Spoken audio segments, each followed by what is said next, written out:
really, really, really fun. We're wearing sombreros, by the way, for those just joining us. If you'd like to see us in sombreros, you can go to our Facebook page. I just posted them a few minutes ago. Yeah, and maybe they can show up on the Library of Congress monitored Twitter page also. There you go.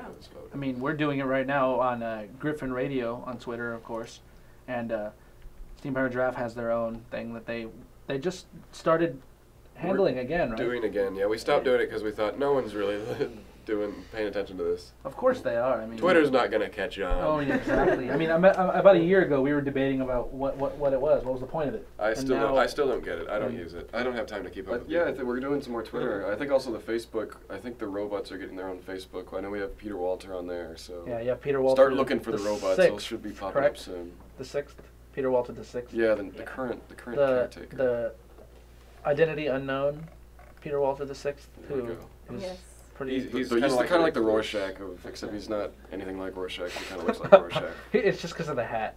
Yeah, the mask, I guess. And the fact that he doesn't show his face or anything like that. I think that's a DC character. I think you're going to be sued. No. It's not supposed to be Rorschach. Oh, no, I need to... All right.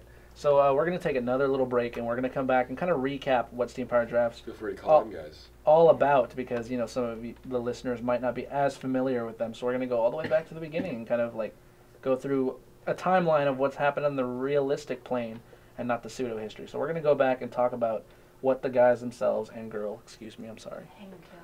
And I'm just not used to her being here, so. That's true. It's okay. There have been times where the guys were not used to me being there too. Yeah, so it's a great treat to have all 4 of them.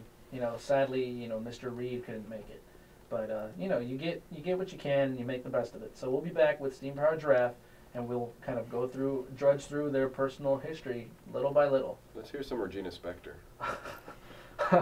All right, you know what? I'm on the spot right now. I'm actually literally gonna dig for that right now while we go to break. Okay. Sweet. So let's take a little bit of the studio, and I'm sitting here with Steam Powered Giraffe, and you know what? Steam Powered Giraffe, quartet of musical automatons, and we're gonna go with them over their career, and then they're gonna perform for us live. So why don't you go ahead and introduce yourselves to the audience? My name is Erin, and I play Upgrade. My name is John, and I play the John. My name is Chris, and I play Rabbit. My name is David, and I play the Spine.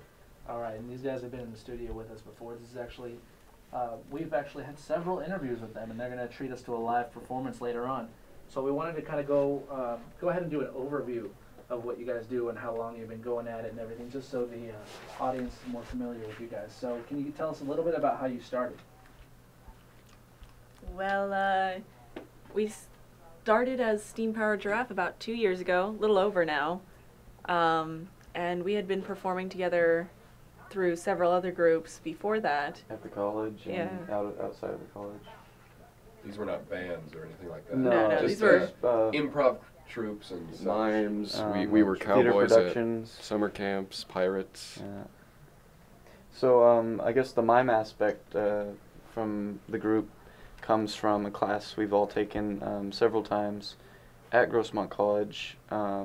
It's a class called Theater Mime, which is instructed by Jerry Hager, and that's where that element comes from.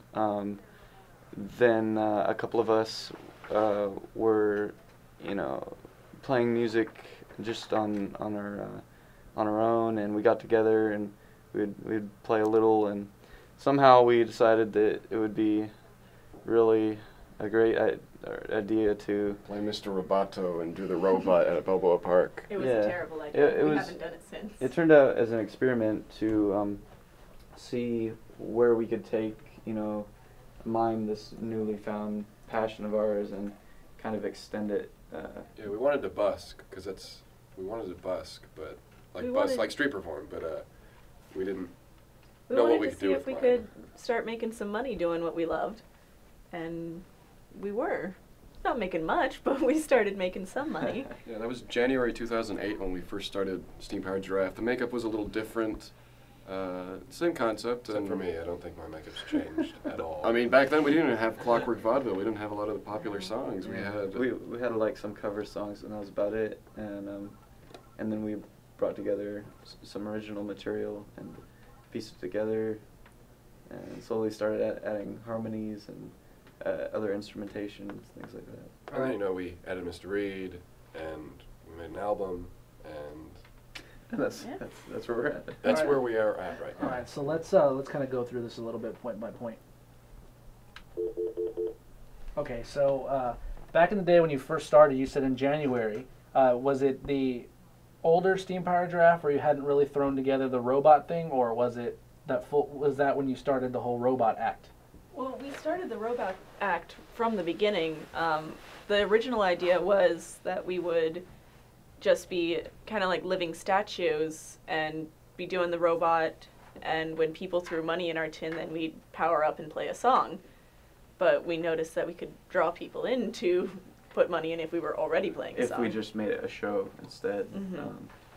So that's what it became, is constantly doing the robot, playing the music, doing comedic bits in between.